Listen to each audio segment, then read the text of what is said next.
Tu veux pas savoir la suite? Eh ben la suite c'est ça. T'as Coviel qui arrive déguisé et il dit à Monsieur Jourdain qu'il est un ancien pote de son père qui était un gentilhomme. Donc Jourdain, le tarté, il est dosé. Il croit que son père était vraiment un gentilhomme, alors que c'était un marchand, on t'a dit.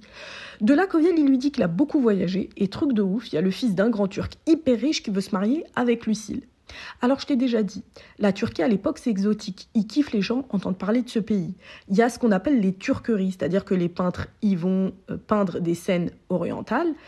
Les gens, ils vont être férus des histoires, c'est-à-dire qu'ils vont rechercher toutes ces histoires, tu vois, sur les pays orientaux, et ils vont vraiment apprécier les tissus et tout ce qui tourne autour. Donc à l'époque de Molière, t'as un mec qui s'appelle Süleyman Aga Mustafa Raka, qui est en fait comme un ambassadeur de Turquie. Donc lui, il arrive en France, mais il n'est pas reçu tout de suite par Louis XIV. Donc il arrive avec 30 personnes. Les gens, je t'ai dit, qui sont un peu stylés, ils accourent pour le voir. Donc ils voient comment ils sont habillés, ils sont éblouis, ils voient comment ils mangent, parce qu'ils mangent avec la main, ils voient comment ils prient, parce que ce sont des musulmans. Et ils leur font découvrir aussi le café turc, super bon. Donc Louis XIV, il entend parler de tout ça, il invite cet homme-là. Mais il va mettre les petits plats dans les grands, il va mettre tous ses bijoux. Et quand le Turc va arriver, le roi, il va refuser de se lever de son trône. Donc le Turc, il comprend pas tout de suite, tu vois, ce qui se passe.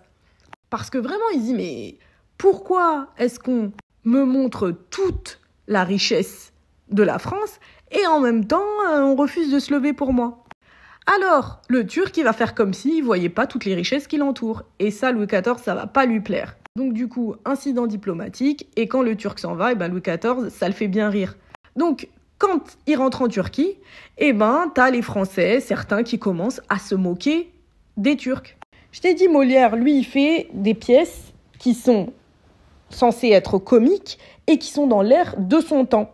Donc Molière, ce qu'il fait, c'est qu'il décide avec Lully d'introduire des turqueries à la fin de sa pièce. Donc comme Molière, il parle de Mamamouchi, en fait, si tu veux, c'est que les gens à l'époque, ils n'arrivaient pas à prononcer le nom du Turc.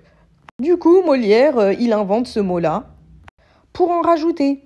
Donc si tu veux, la scène finale du bourgeois gentilhomme, tu as un ballet, et dans le ballet, il y a une moquerie envers les turqueries.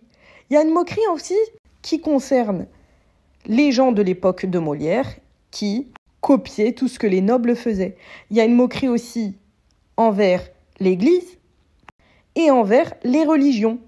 Et Molière, il se moque parce que dans la cérémonie, il va se moquer de la manière dont on fait qu'une personne devienne chevalier, et aussi il va se moquer des Turcs parce qu'il y a un soi-disant moufti dans le ballet, tu vois.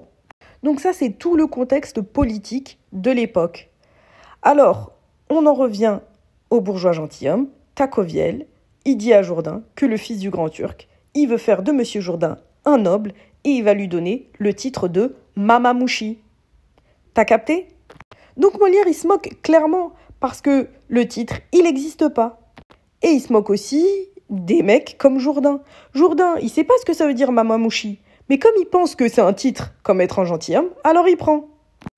Donc Monsieur Jourdain, il est attiré par la caste sociale supérieure, le fait de devenir noble, même si c'est en Turquie, c'est pas son pays, lui, il prend quand même. Tu veux savoir la suite? Attends.